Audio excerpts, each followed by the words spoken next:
Okay, so today we'll look briefly at the companies that you have.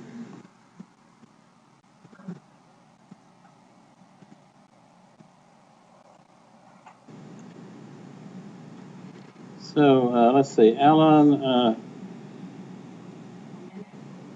Alico, where are you, Alan? Alan, are you here? He's supposed to be up in front here, okay. So Alan is not here today. Okay. And Jared Anderson and James Ball.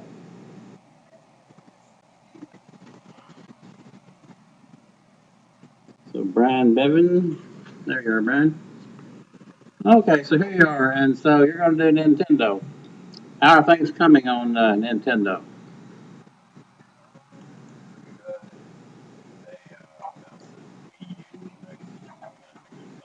Hmm.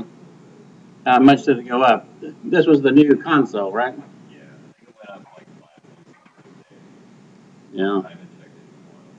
It went up from $16 to $21.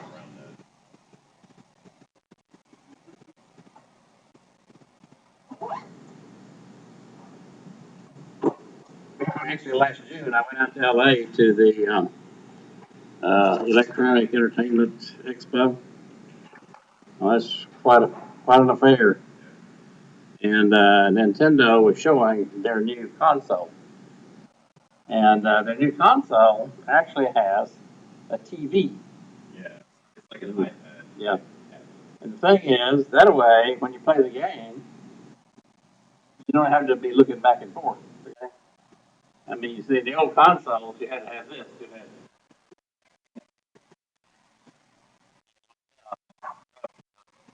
far, you know, yeah, it's a nice. I played with their old console for a while.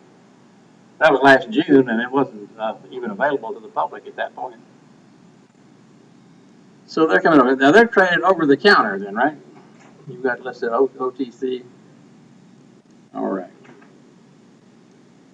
Okay, Natalie Bello. How are you coming, Natalie? Okay, and you have got Google. I noticed the exchange here, the way we listed it, was NASDAQ GS. Is that somehow different from NASDAQ? Just NASDAQ, right?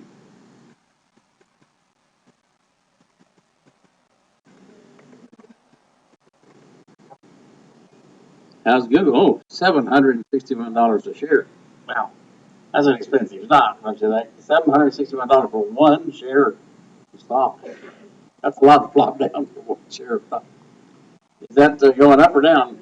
Do you know? It's going up at the moment. Have you checked it recently? So what we're going to do for assignment number 3, we're going to start looking at the financials, okay, on these things, okay? Because we're trying to make money, and these companies, we've invested in them on September the 25th. This was the price we paid for Google. We paid $761.27 a share back then. Okay, Roberto Berlanga. Okay, Roberto, how you doing? Where are you, Roberto? Now, where? Oh, you're way in the back there. What's the number you sitting at? So you're going to sit there all the time?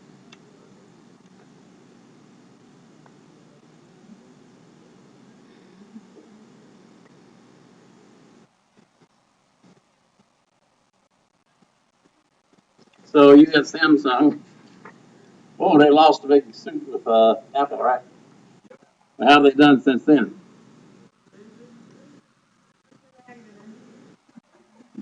What? Something must be wrong here on this sticker. The sticker can't be 5930 again. And this is the Korean Stock Exchange, right? And this what's this funny little sign out here in front?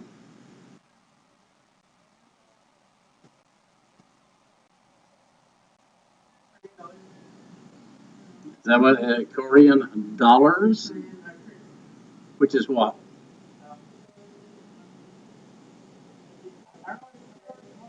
What? You're supposed to be an expert on this company, okay?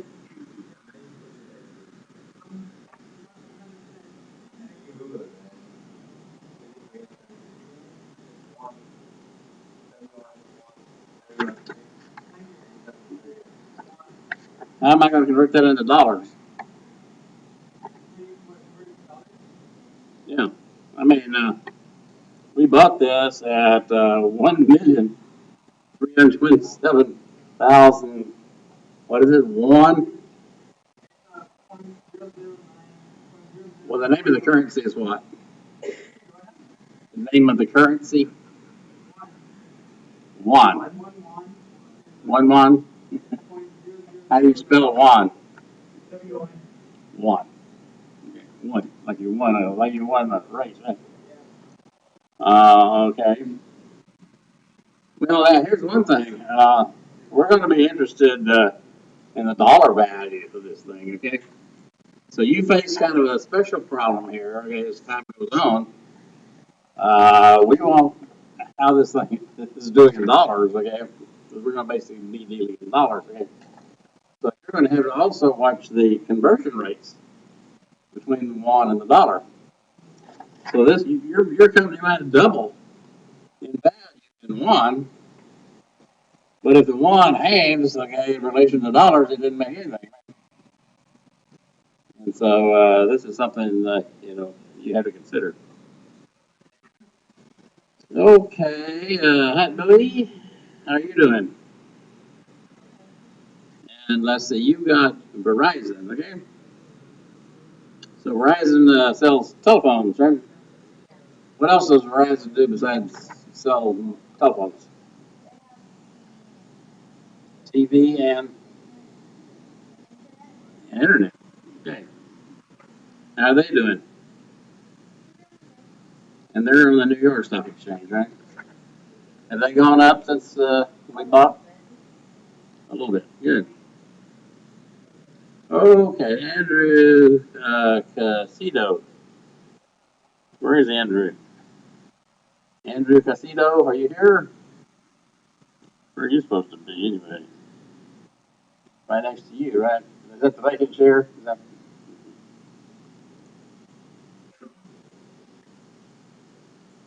Okay. Eric Chung. How are you doing, Eric?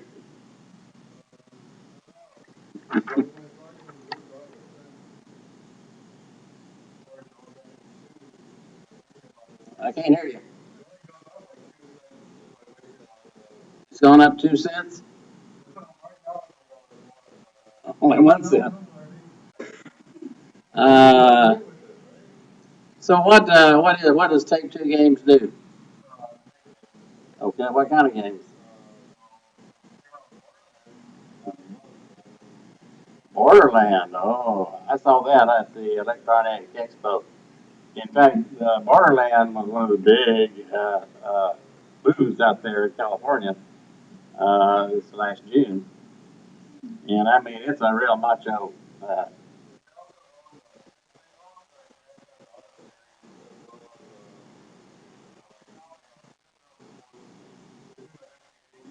that's right. They also yes they had that.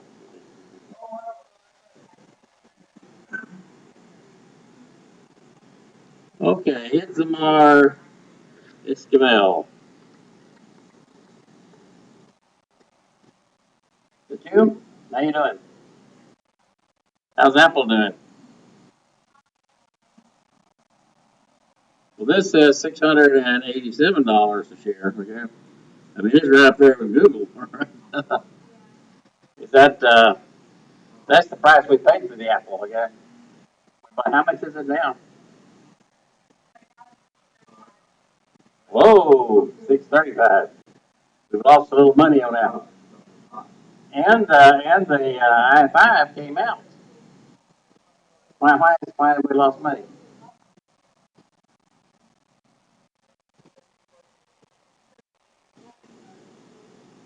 What?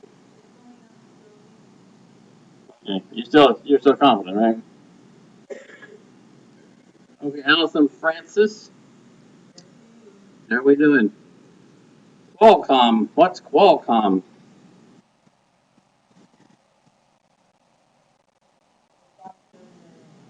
What is it? What does it do?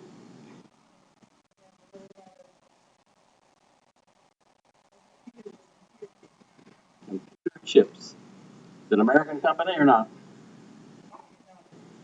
Where is it located?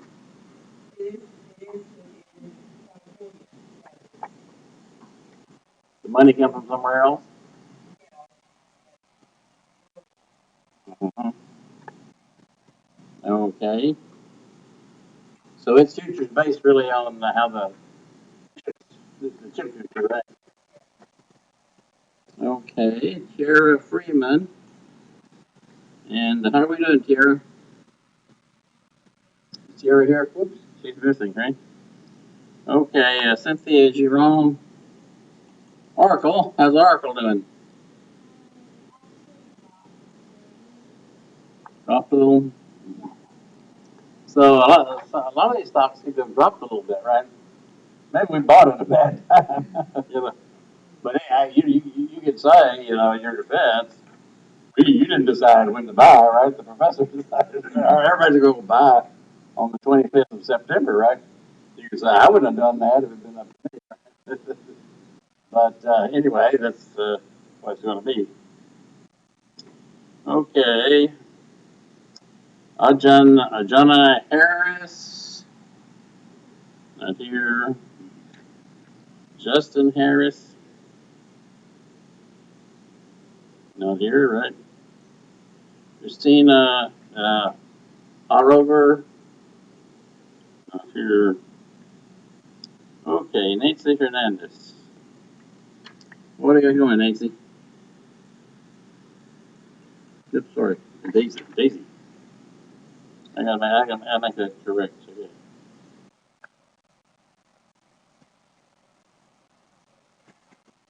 You want to go by Daisy, right? Okay.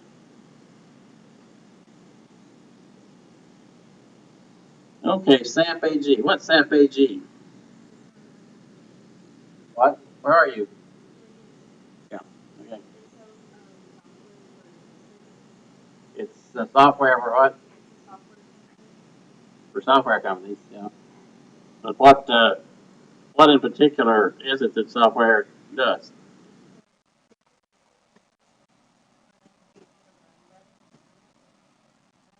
So it's a software for running your business, right? Actually, SAP is a big, very big company. Where's it located? Yeah, it's a German company, but yet it's huge. It's mainly, I guess, it got its start doing in warehouses.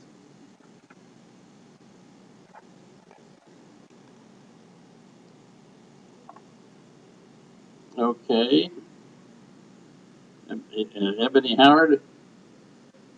Is it Ebony or Ebony? Yeah, yeah, right. You told me that. Okay, you're doing Apple also. We've talked about Apple. That's okay.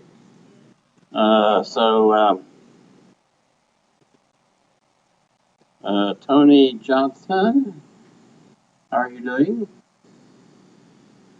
What are you doing? What are you doing? Oh, you're doing Blizzard. It's $11.81. Okay, it dropped again. You're still optimistic. So Shannon, looks like you and Tony are doing the same thing, right? They got it listed a little bit different here. It's really the same thing, right? Okay.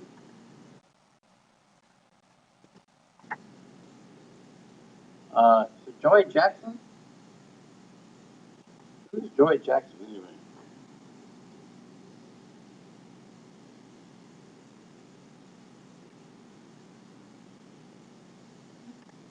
Okay, Nicole Carter. What? Trader. Okay, trader. So you're doing Altera. What's Altera? Chips also? It's a hardware like Intel. How are they doing? They dropped. How much? Down from 30? Okay. About 10%, right? You lost $10,000 on them. Right. Almost, right? Well, you know, the guy that wins might be the guy that loses the least. Yeah, in all this. Okay, Jim Lamb, how are you doing? And you're with IBM. How's old IBM doing?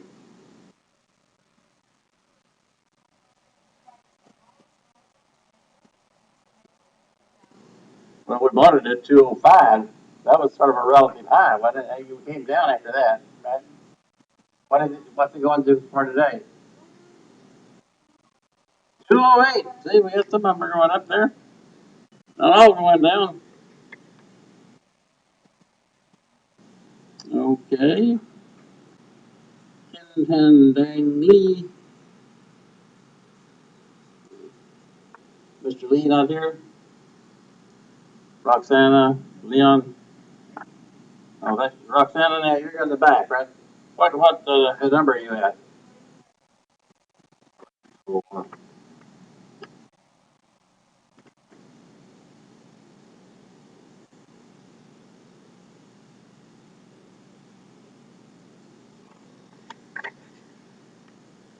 Okay. And Adobe, how's Adobe doing? And how much? How much? 10? Oh. Thank goodness. Okay, Jonathan Lim. How we doing, Jonathan? So, how's NVIDIA doing? It dropped. But NVIDIA is still a very dynamic company, right? NVIDIA basically does the graphics boards and we're doing high precision graphics. And I think if you remember, although we didn't go into it very much, when I was talking about the hardware, there's CPUs and GPUs. Does anyone remember that?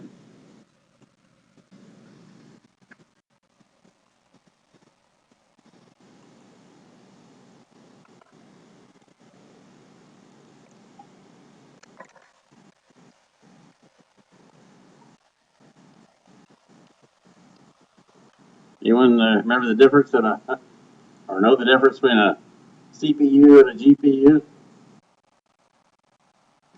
So a CPU is right. CPU stands for Central Processing Unit,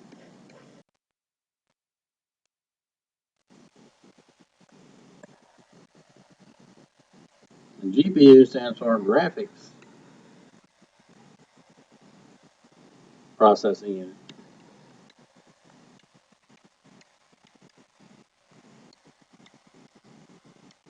So the story there is we had computers with CPUs, and then we had some sort of graphics output device, right? And so over here, we had some kind of display.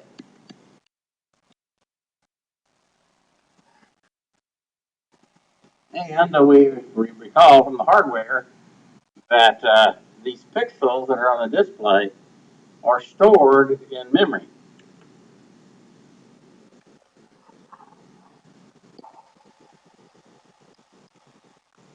Typically, each pixel has a red byte, a green byte and a blue byte, okay? And so in order to display this stuff, from memory, I mean, it's a lot of work for the CPU to go get all this stuff, bring it into the CPU, and put it out to the display, okay? And especially when you're showing movies, right? Or videos. I mean, you got to do this thing like typically 30 frames per second. And so if you've got a million pixels, 30 million, it's 30 million of these things, okay, have to flow across each second. So somebody had the idea of adding another computer over here, the graphics processing unit, okay? And actually, of taking part of this memory and just putting it right over here, right with this graphics processing unit, okay? And then it would talk to the display independent of the CPU. So basically, when the CPU got to the part of the program where it's saying display this, then it basically can fork that off to the GPU and not have to worry about it. The CPU can then go on and do other things. And so it was a big thing to come up with these graphic processing units. And these are all sold, okay, as your video board. Okay? And what NVIDIA has done is they have computers that they sell now, really fast supercomputers, okay? And what they have is just a whole bunch of GPUs.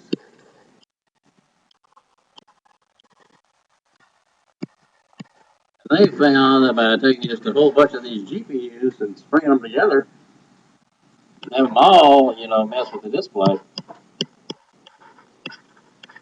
they can just do really fantastic things. And they have come up with new computers that are really super fast and particularly great with graphics.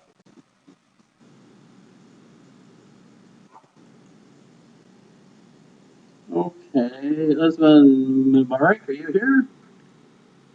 How you doing? So you are also doing IBM, right? And we've already talked about IBM. Okay, Julian, Julian here? Julian is not out today.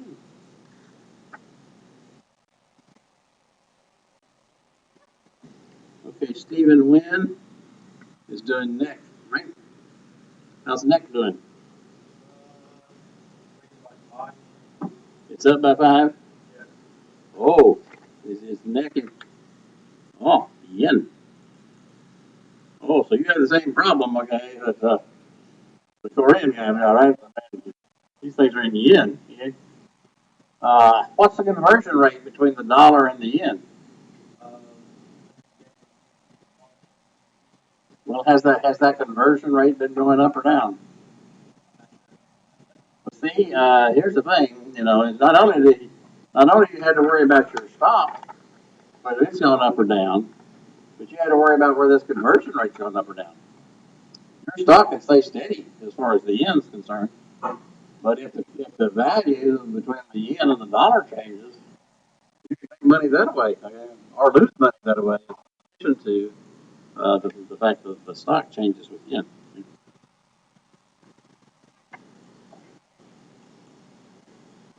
Oyen Consola, Onovola.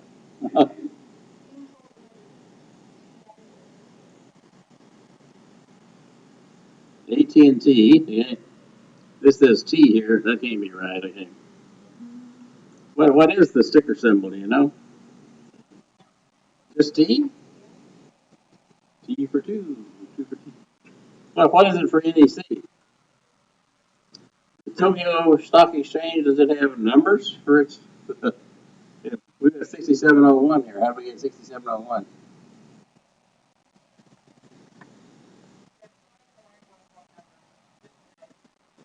Some of these exchanges use numbers.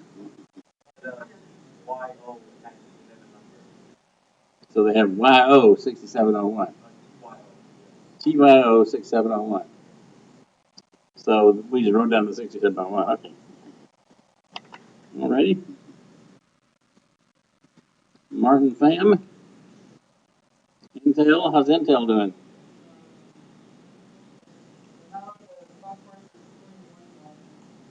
21 now.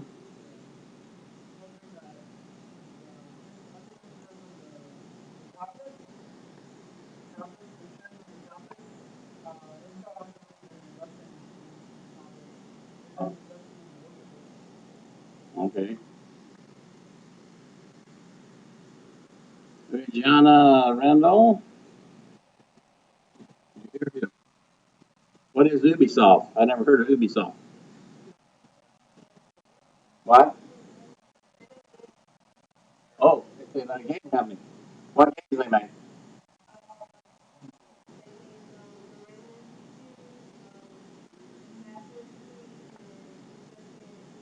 Assassins. Oh my God, well, that's a bad. I saw that one too. The I mean, that's probably the darkest game I ever saw. I mean, it really looks bad. I mean, now they got some really bad looking people in there. They show you them shooting people and it blood splattering, and it's real. And they're real pleased, okay, about what they've done. Oh yeah. Okay, Shannon. Shannon, how you doing? How's Nokia doing? Yeah, they're doing good. If they go up, oh, $2.70. Well, if you sold one share of Google, you could buy a lot of shares of Nokia. If they going up or down?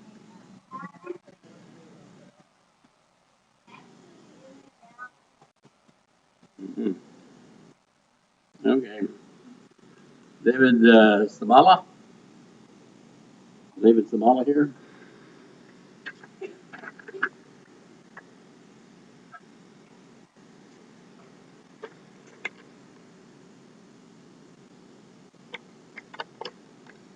Okay, Jasmine Scott.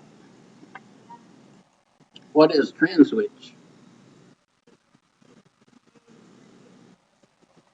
Integrated circuits. Are they in the United States or where? Where?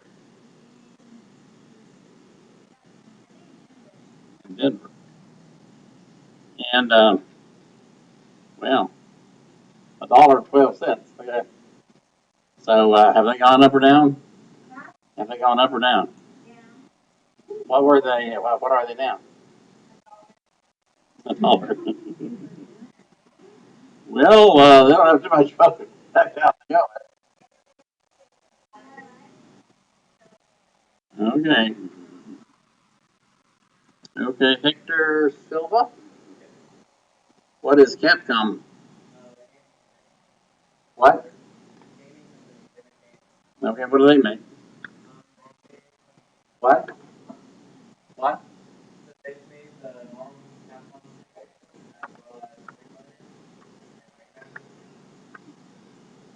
Yeah. And how are they doing? Well, now this is on the Tokyo Exchange, but this is listed in dollars, and this is in the Tokyo Exchange, and it's listed in yen. What? Oh, you can write it. Okay. All right. That's okay. That's all right. That's really what you have to do. Okay. And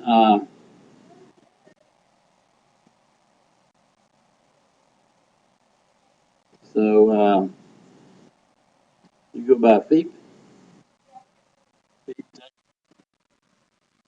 and SanDisk. Tell me about SanDisk.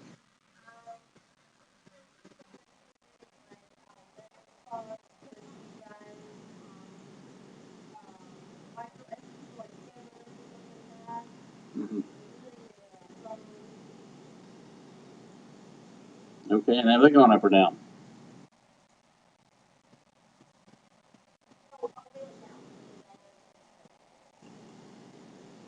Okay. Uh, So, Mohammed, how are we doing on, what is tentacle studio, right? What is it? Hmm?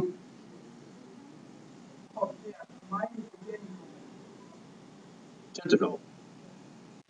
Okay, and where is tentacle located? Right. Okay. 3 cents. Oh, he is, and it's now what? It's now 1 cent? 20 cents. Whoa, oh boy, look at here. Mm. Here's a stock. These are penny stocks, right? They say you can make a lot of money on penny stocks. Okay. And here's the guy has, right? His money is now 7 times what it was. So on the 25th of September, this guy invested $100,000 in Tentacle Studios. That $100,000 is now worth $700,000. Nice day's work, right? You can get it, right? Better than digging ditches, right? Or being a professor or something like that, right? That's doing very well. Now you're probably gonna be the winner here. You're probably I don't think anybody in class has done that well. Okay, so we're gonna have to watch him on having back here. Okay? As a guy who knows what's going on, I'm gonna get stock tips from him. Okay, Christopher Valverde, SanDisk. We already had a SanDisk up here. Okay, so there, here. This is. Why is it two different prices? Yeah, I don't know. Okay. I really appreciate if I had her price too. Okay, well, we'll change it to her price. That's fine. Do it right now.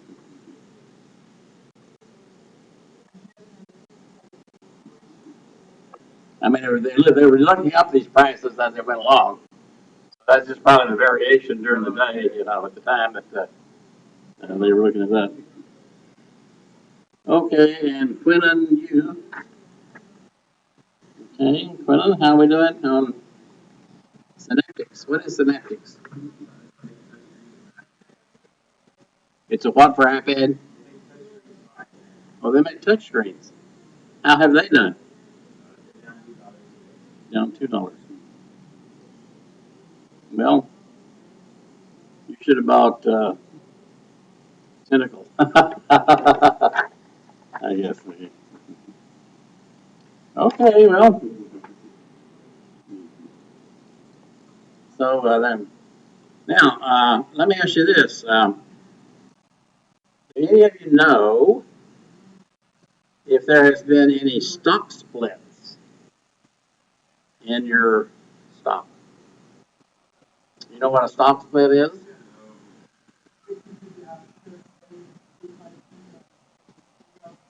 Yeah. These company board of directors will sometimes vote a stock split, and they'll say something like, "Okay, we're going to have a 2-for-1 stock split."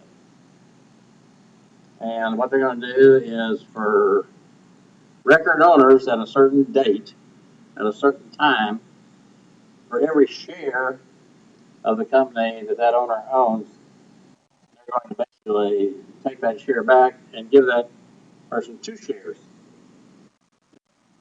Now, this doesn't matter. The company now has twice as many shares. The company is still worth whatever it was before the split. So it's basically just evaluating the stock. Okay, so let's say the stock was selling for $100 a share. They split it 2-for-1. You got twice as many shares, but each share is just worth $50. Okay? The reason they do that is if the stock has been going up, say like Apple and like Google and like Tentacle Studios, Tentacle they want to split if they get up to a 4 share, right? And but that's really good. You're the only guy that did the penny stocks, okay? And That's pretty interesting. We're gonna pay close attention to what happens here. Okay, so I wanted to do a little review of that, and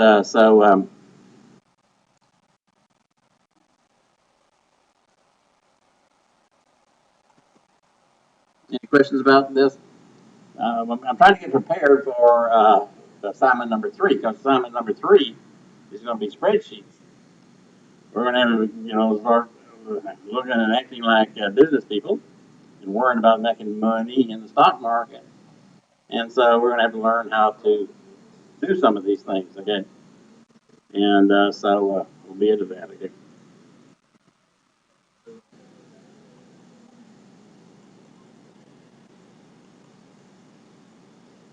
Okay, let's get back to software, okay? I was talking about software last time.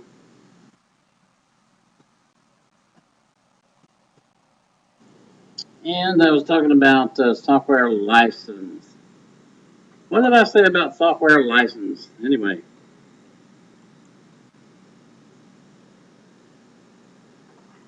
what kind of software license are there?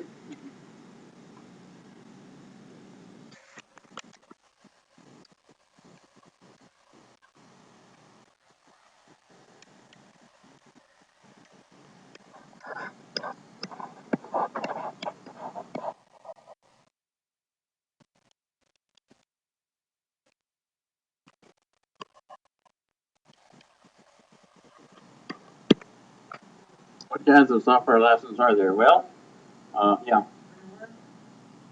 yes. So, um,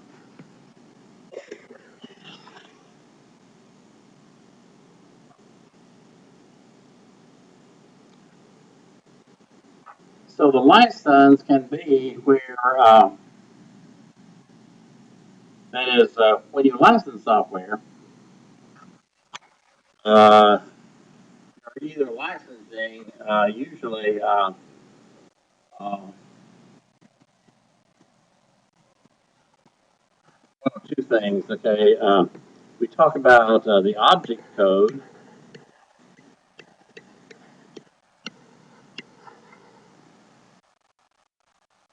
Well, I guess I should say.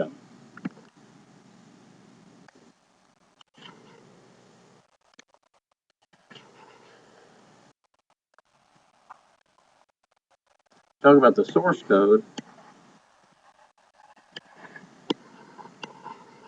and we talk about the object code.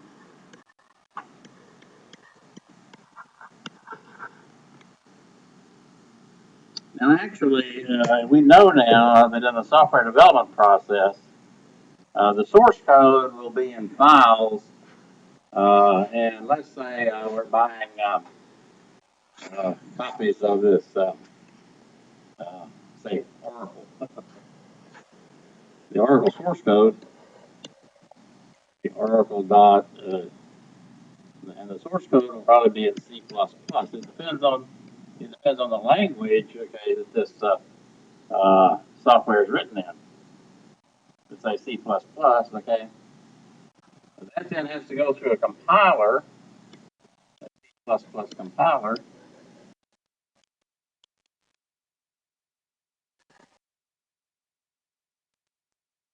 That then comes out with orc.obj. That then has to go through a linker. And that comes out with orc.exe, right? So this part of this up here is called the source code. This down here is called the object code. Okay? Actually, this obj is sort of an intermediate thing. And obj stands for object code. Okay? But actually, it's the exe that's called the object code. So when you license software or buy a license to a software, you are either buying a license to the source code, and that automatically will give you a license then to the object code because you can compile it yourself and get the object code. Or you can just buy a license to the object code. Okay? Now, in most cases, when you buy software, you're buying a license to the object code and not the source code. I mean, most people are not going to. The only reason you want the source code is if you were going to modify the software product. I mean, owning the source code is a dangerous thing in the software business because it gives you the ability to sort of compete with the owner. So normally when we get a license, we're getting a license for just for the object code. Okay.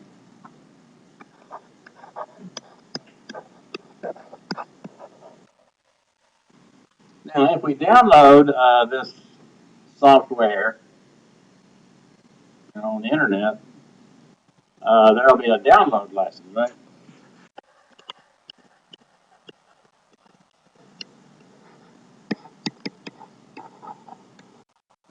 And when you click download, that license will actually come up on the screen. And you'll have to agree to that license or it won't let you download. Now, if you buy the software in a little box, and take it home, there's the shrink wrap license.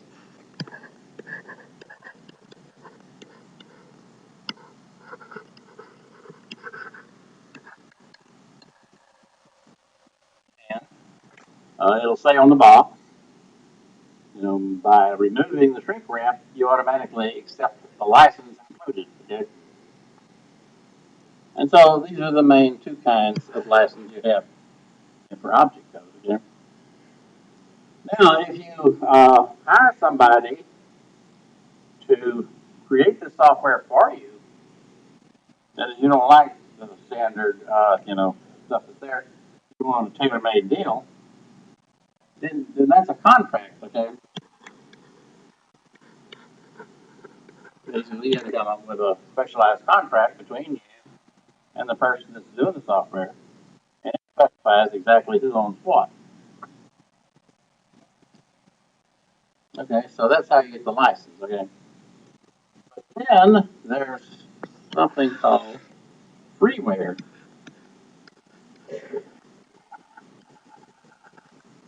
and is there a license associated? What is freeware? And is there a license associated with freeware? Well, yes, there is. It's just that in freeware, uh, you don't pay anything for it. So it'll say, if you look on the internet, this software is free. And you say, great. So you hit download. Okay. When you hit download, a license will come up anyway. Although you don't have to pay anything. Okay. It doesn't ask you, it just says you have to agree with the license. The license basically says that the company or the organization that's supplying the software still owns it, but you're licensed to use it free of charge. But all you're getting is the object code, okay, not the source code. But then there's open source,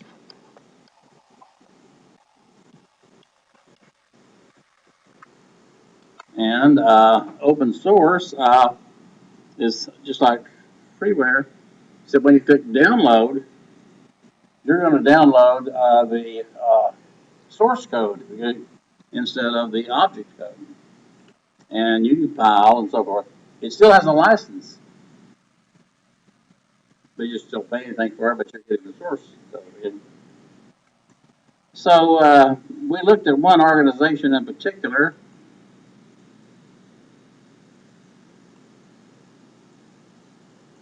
This one here, open source software. What did I say about this animal here? What is that?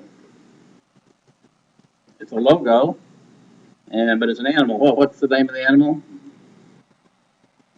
It's an emu, right? Emu. And this animal is the logo for the Open Software Foundation. They have done more open source software than anyone, and they have lots of stuff. Okay, basically that they have produced.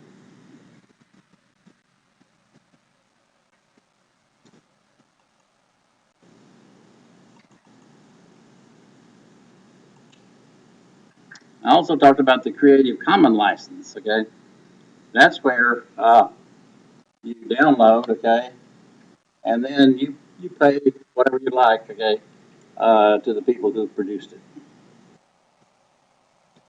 Okay, so that was licenses. And then the next topic after license was operating systems, okay?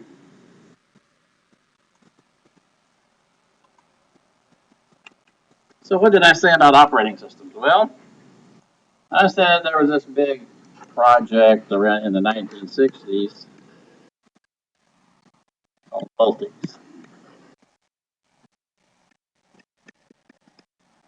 And this Multics operating system, what was it that, how was it that the Multics uh, project, okay, and the Multics operating system changed computing? Well, up until the Multics project, people had to deal with computers by punch cards. They had to have these punch machines, punch these cards. They had to read these punch cards. The punch cards was the programming. Punch cards were also the data. And they had to punch these cards, and they had to read these cards into the computer by this card reader. The Multics project changed the I/O uh, of computing to be a teletype machine. And a teletype machine then uh, is what um, ultimately became our keyboard, right?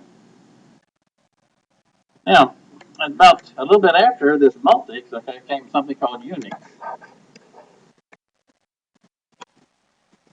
Unix was just a small operating system, very elementary operating system.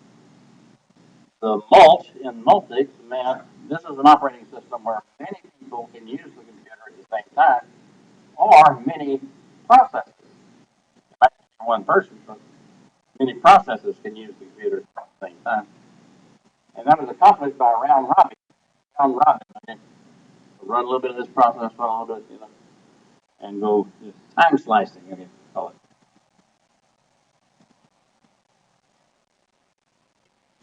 Now,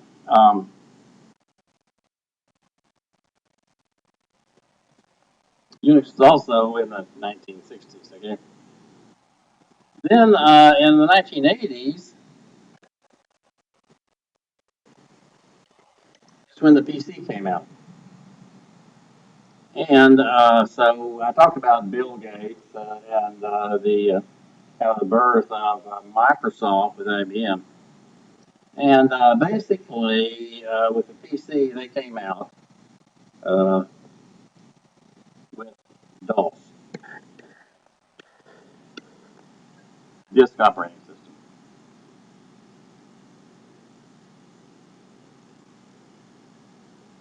Um, there was a guy over in Europe named Linus Torvalds, who was there's a very famous computer science professor in Europe, in Holland actually, named Tannenbaum.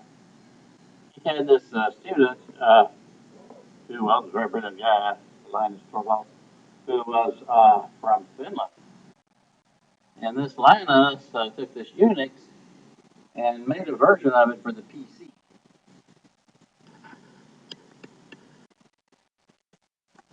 And Linus Torvalds' version of Unix for the PC was called Linux. Okay. So this was the PC. Now, in all of these operating systems, the I/O was what we call a dumb terminal. Here, I/O is a dumb terminal.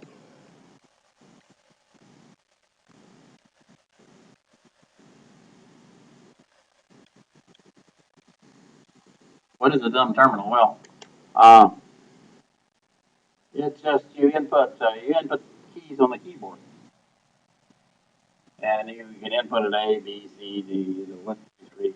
You can input these special characters and things like that.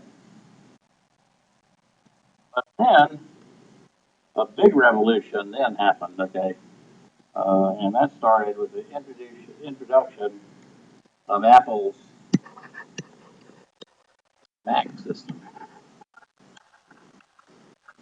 The Apple Mac was a really different machine with a really different operating system. Now, actually, the big inventions all took place not in Apple and not at MIT or IBM or anyplace else, okay? Um, but it took place in Silicon Valley, and it took place in Cupertino, California. Okay? Anybody ever been to Cupertino, California? It's right in the heart of Silicon Valley. Okay? And the there was a company there, and they had a research lab to go there.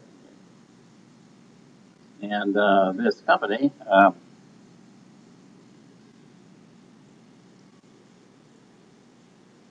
made copy machines. The company was Xerox.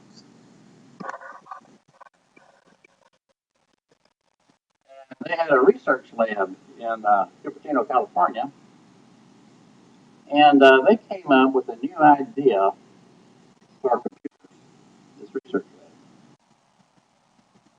And they invented something called a mouse, and they invented something called bitmap graphics.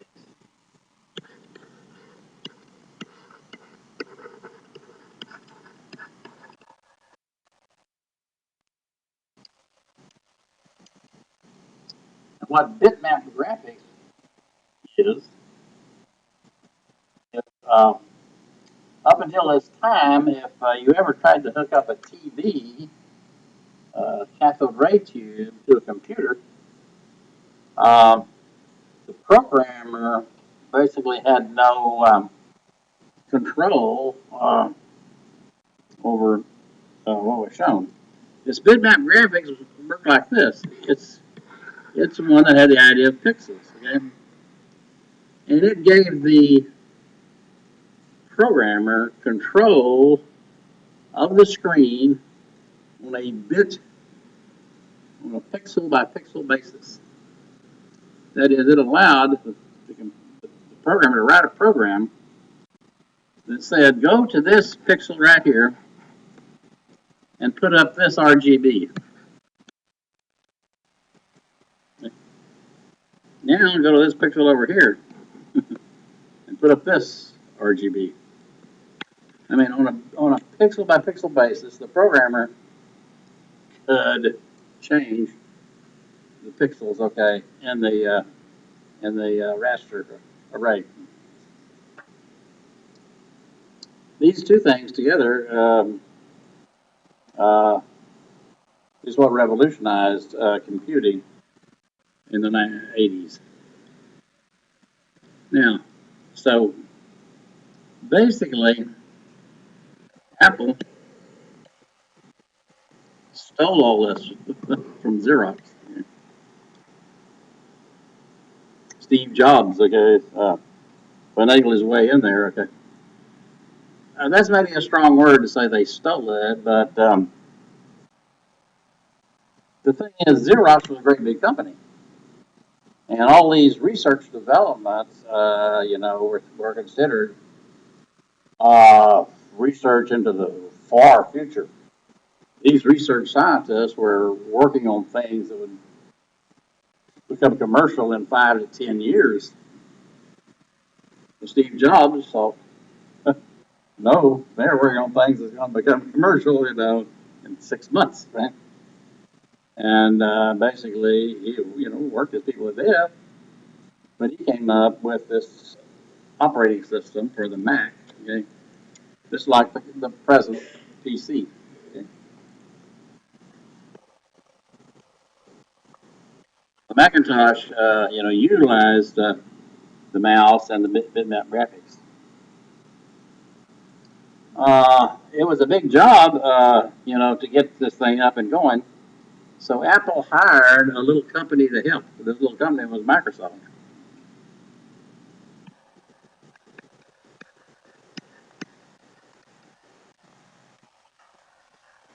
And at one time, at one of the big Apple meetings, Steve Jobs introduced Bill Gates to everybody. Everybody, this is Bill Gates, okay? He's, the CEO of this little company that's going to help us.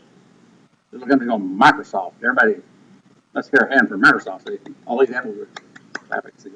Here's Bill Gates. Bill Gates got like, after all, Steve Jobs was the big guy, and Bill Gates was thank you, and helped out. Then Microsoft got this contract with IBM, and so they had this disk operating system that they bought. But since Microsoft had helped Apple on this new type of computer with bitmap graphics and a mouse, they thought they could, and they did do it for IBM. Okay? That is, they changed their DOS system into Windows. So the story is basically, sort of speaking roughly, Apple stole this from Xerox, and Microsoft stole it from Apple. When Steve Jobs found out that the people in Microsoft had basically taken the same stuff in his Mac operating system and basically given it to IBM, he was furious, of course. Called Bill Gates into his office, chewed him out royally, told him he was a traitor and a betrayer of trust, and all the things he'd done for him, and that was a real bad scene. But of course, then, because of the power of IBM, they basically, the IBM PC way outstripped the Macintosh in terms of sales.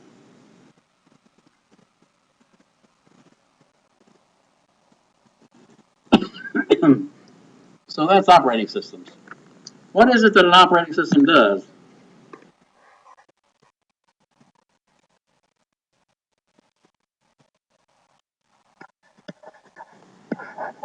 What are the things that you do in an operating system? I listed a few of them the other day. Does anyone remember? The first thing is scheduling.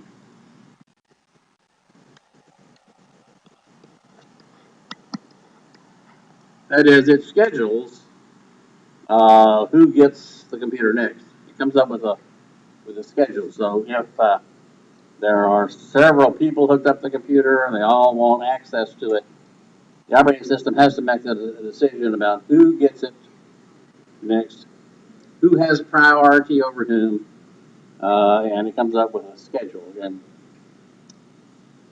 the scheduling is just basically which of these people who want to use the computer become active. Then there's also something called dispatching.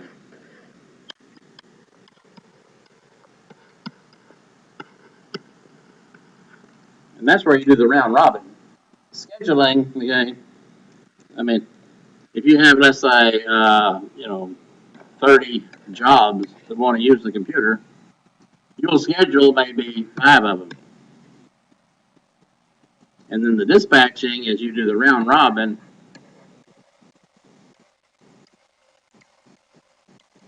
With those 5, okay? You run a little bit of each one of them in a round robin fashion, okay? That's dispatching. Then resource allocation.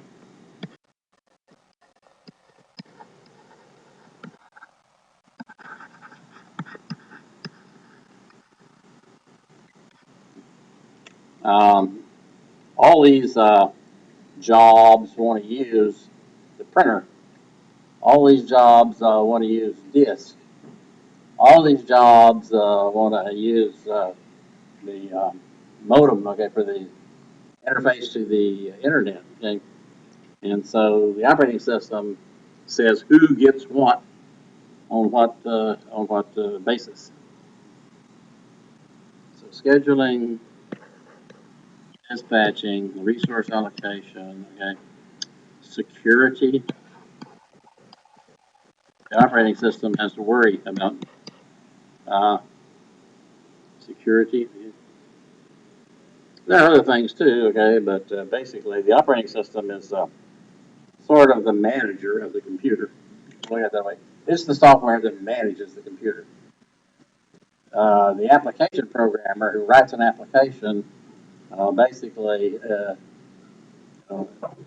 has to deal with the operating system. The person that writes an application program, if he wants any resource, he has to get it from the operating system. Okay? If he wants a certain level of security, he has to rely on the operating system.